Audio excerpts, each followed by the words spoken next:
What? Hey, welcome to Story Lab. This week, we're talking about patience, while we take a look at the story of what it means to wait well.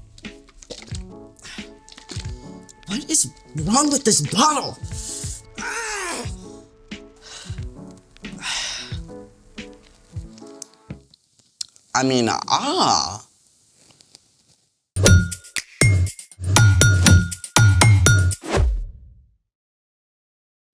Hey, I'm Skylar. And I'm Sebastian, We're talking about patience. which is waiting until later for what you want now. You maybe should have waited until later for lunch. What? Why? Because our guest today is an expert in lunch, or dinner, or really anything you can grill. What about a second lunch? A lemon cheese, afternoon tea, supper? You probably can do that too, Hobbit boy. Well, what are we waiting for? Nothing. Without further ado, let's welcome Grill Master Kevin. Hey everyone! Kevin! I'm so excited that we're gonna have a grilling expert with us today. Well, mostly I just like eating, especially really good meat, and so I've tried to learn more about that. And the fun part about when you're cooking meat is that you always get to eat it. So we've heard that your pulled pork is unparalleled. Well, at least according to my family and friends, especially my kids. So do you think you could maybe walk us through on the way you prepare your famous pulled pork? Absolutely! Let's make it! All right guys, first you need to trim up your pork shoulder and put a dry rub like all over it. Well, what does trim up mean? Well, trim up means when you buy a pork shoulder, it's gonna have a lot of fat on it. So you wanna trim off some of the fat because if you have too much fat, it's not gonna taste very good and it's probably not even gonna cook very well. So what is dry rub? Well, dry rub is what you use to season the meat and to make it taste good, and it can break down a lot of the fatty tissue inside. So you take the dry rub and you put it all over the meat. You wanna get the top, the sides, the bottom, everywhere, all around it. Put plenty of it on there until it's good, it's nice and covered. So then you wanna leave it in the fridge overnight, and then the next morning is when you start to prepare the smoker by starting some coals in your smoker, and then you gotta wait for that too to burn down and get ashy so you know the coals are ready. Now once those coals are ready, you wanna pick out some wood logs from the wood pile. Now this one right here is cherry wood, smell that. That smells really good. You can smell the cherries in it, really. And so you wanna have your wood logs nice and dry though, because if they're not dry, it's gonna give a lot of gross smoke and the meat's not gonna taste good. But for your wood to get ready, it's gotta wait outside in the elements for 6 months to a year so it can actually get dry. Now, that's a long, long wait. Yeah, that is. So you wanna add a few wood logs to the charcoal to start a fire in the smoking wood chamber. And then finally, you can take the pork shoulder out of the fridge and put it on the smoker grill. But you have to leave it on there for like 5, maybe 6 hours. But don't look at it, really, don't look at it. Why? There's a saying that says, if you're looking, you ain't cooking, which is true. When you open the lid, you release the heat on your grill, which can slow the cooking process. Now, after 5 to 6 hours, you can check the temperature to make sure that it's at least 165 degrees. After 5 or 6 hours. That's a long time. It is a long time, but we're still not done yet. Next, you pull it off, you wrap it in butcher paper or foil, and you put it back on the smoker for another 2, maybe 3 hours, or at least until the meat has reached a temperature of 203 degrees. Is it ready yet? I'm getting really hungry. It's not ready yet, nope. You take it off the smoker at that point. You wrap it in big towels and you put it inside a cooler and let it rest for about 2 more hours.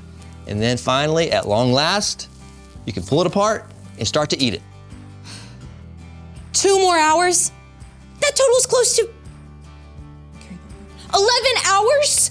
Yeah, it's a long time. But a brisket, if you're smoking a brisket, man, that could take 24 hours on the smoker. Well, what happens if you don't wait and you try and skip some of the steps? Well, if you skip some steps, the meat could end up dry, it could end up tough, it definitely won't pull apart very easily. It's definitely not gonna be as tasty or delicious. And finally, guys, after all that waiting, here is the finished product. It smells heavenly. The presentation, the smell, the look of it, perfect. Well then, guys, I'm gonna use my trusty claws right here. We're gonna pull it apart a little bit, and would you guys like some? Like try? Yes. Oops. All right, well, ladies first. Thank you. Let's see what we got here. And there you go. Wow. All I can say, best second lunch I've had in forever. Glad to hear it. Thank you so much. My pleasure. My stomach is so happy, I can't wait for dinner. Speaking of waiting, it's time for The story before the story. Today, we're in the book of Proverbs, which is a collection of wise sayings, many from King Solomon. Solomon became king at a very young age. He was worried about leading an entire nation with so little experience. One night, God spoke in a dream and told Solomon that he could have any gift he wanted. Solomon could have asked for money or power. But instead, Solomon asked God for wisdom so he could be the best leader for his people. God listened and honored Solomon by making him the wisest man on earth. Many of the things Solomon learned were said and written down, together with other wisdom. The sayings, called Proverbs, are short sentences or stories that help people make wise decisions in their everyday lives. Which is where our story starts. Take it away. Hey everyone, I'm Erica, and today,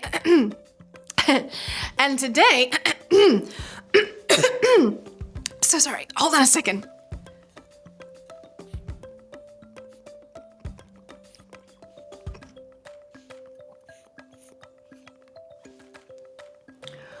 Whew.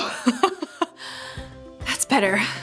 Thank you for your patience, which is actually what we're talking about today. In Proverbs, we find wisdom that can apply to every area of our lives, especially when we get frustrated or have to wait for what we want. Let's check out this awesome verse. Proverbs 14:29 says, "Anyone who is patient has great understanding, but anyone who gets angry quickly shows how foolish they are." Ouch! Let's break that down. Anyone who is patient has great understanding. Someone who has understanding makes wise choices. So, choosing patience can help you become a wise person. But let's look on that flip side. But anyone who gets angry quickly shows how foolish they are. Being foolish doesn't mean that you aren't smart. In fact, you could get 100% on every test and still make foolish choices when something makes you angry. Patience is a gift and skill that you can develop. It's all about choosing to respond instead of react. Think of it this way. Suppose a kid cuts ahead of you in line on the playground. If you choose to react without thinking first, you're probably going to shove back or yell at them. And we all know how that ends up. But if you choose instead to respond, you take a deep breath first, you think about what you're gonna say and do. You remember that you have the power to stop a fight rather than add to it. You might even make a quick silent prayer to God. Help! It's very silent. Then you choose to respond with patience and not shove back or yell. You can always tell a teacher if it keeps happening, but in the meantime, you stop a fight and you will still get a turn, even if you have to wait a little longer. In the Bible, we discover a lot of stories about patience. Stories about people who were super impatient, but also stories of people who learned patience through the tough work of waiting. Take King David. He waited more than 10 years from the time he was anointed as Israel's next king until he actually became king. And during most of that time, he was on the run. I keep my eyes always on the Lord. He is at my right hand, so I will always be secure. Or think about Joseph. He also waited years and years from the time his brothers sold him to be enslaved through unfair imprisonment to when he was released and put in charge of all Egypt. Joseph later told his brothers, You intended to harm me, but God intended it for good. And finally, remember Jesus. Jesus chose to be patient at all times, both with his friends and family, who often misunderstood him, and with his enemies, who constantly tried to trick him. Jesus is a perfect example of patience, and David and Joseph can also show us what it looks like to wait well. Let's take one more look at our verse. Anyone who is patient has great understanding, but anyone who gets angry quickly shows how foolish they are. So, choose to take a deep breath. Choose to respond instead of react. Choose to do something creative or helpful with your time. And pretty soon, you'll discover what it looks like to wait well. The end. Gotta admit, I usually get it backwards. Speak first, think second. Yeah, for me, it's more about holding my tongue when I have to wait a long time, like on a road trip. Are we there yet? Hey, I am not the perfect model of patience either, but I can say that I'm growing. I'm more patient now than I used to be. So, what's our part in the story? Our role is to learn how to wait well. And there are lots of ways to do that. The first and best way to wait well is to ask God for help. Paul wrote that patience is actually a gift from God's Spirit. You can also wait well by finding something to do with your waiting time, like encouraging someone, You could even make the time go faster by building an awesome brick creation. or surprising your mom by taking out the trash before she asks. Another great way to wait well is to make yourself take a couple of deep breaths.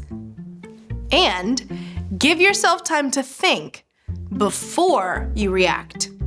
You can also remember what's true, that God loves you and has a good plan for you, even when you have to wait. And God is always with you when you wait.